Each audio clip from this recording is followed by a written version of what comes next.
በዩናይትድ ኪንግደም በወጣው የኮመንዌልዝ ሼርድ ፉሊ ፈንድድ 2026 ስኮላርሺፕ ከኮመንዌልዝ ወይም ዴቨሎፒንግ ከሆኑ ሀገሮች ታለንትድ ለሆኑና የማስተርስ ዲግሪያቸውን ፐርሲው ማድረግ ለሚፈልጉ ተማሪዎች የሊቪንግ ኤክስፒሪየንሳቸውን የትራቭል እንዲሁም ጠቅላላ ቲዩሽን ፊያቸውን ከቨር አድርጎ ማስተማር ይፈልጋል።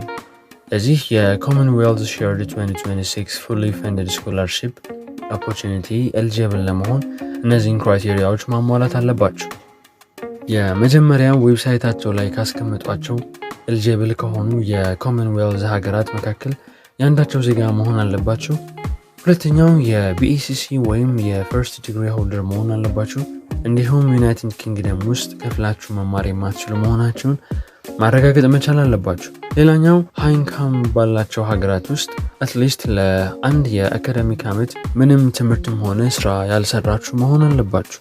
በመቀጠል የዚህን ስኮላርሺፕ ቤኔፊቶች ወይም ጥቅሞች እናያለን። ይህ ስኮላርሺፕ ፉሊ ፈንድድ ስኮላርሺፕ ሲሆን እነዚህን ነገሮች ያጠቃልላል። አንደኛ፣ ካላችሁበት ሀገር ወደ ዩናይትድ ኪንግደም ስትሄዱ እንዲሁም ስኮላርሺፑን አጠናቃችሁ ወደ ሀገራችሁ መመለሻ አፕሩቭድ የሆነ ኤርፌር ወይም ፍሪ የሆነ የኤር ቲኬት ይሰጣችኋል። ሁለተኛ፣ ወራዊ የሆነ ክፍያ ማለትም ከለንደን ውጪ የምትሆኑ ከሆነ 1452 ፓውንድ በወር እንዲሁም ለንደን የምትኖሩ ከሆነ ወደ 1781 ፓውንድ ወርሃዊ ክፍያ ይከፍላችኋል ማለት ነው። እንዲሁም የዋርም ክሎዚንግ አሎዋንስ ለትራቨል ሪሌትድ ተማሪዎች ደግሞ የስተዲ ትራቨል ግራንት ይሰጣችኋል።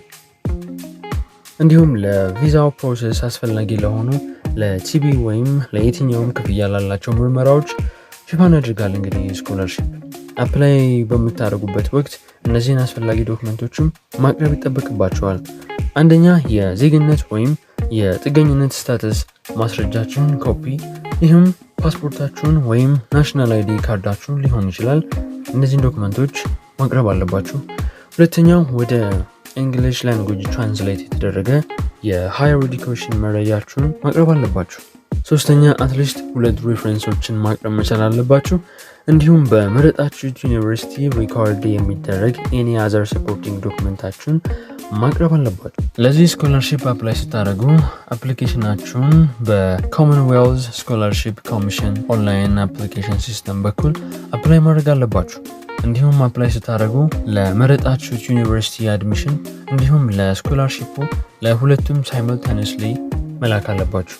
ሌላኛው መልቲፕል ለሆኑ ኮርሶችና ዩኒቨርሲቲዎች አፕላይ ማድረግ ትችላላችሁ።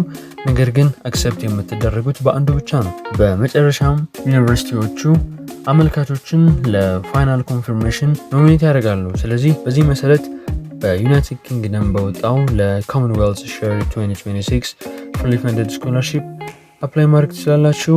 ዴድላይኑ ዲሴምበር 9 2025 ስለሆነ ቀድማችሁ አፕላይ ማድረግ ትችላላችሁ። ሰላም ነው።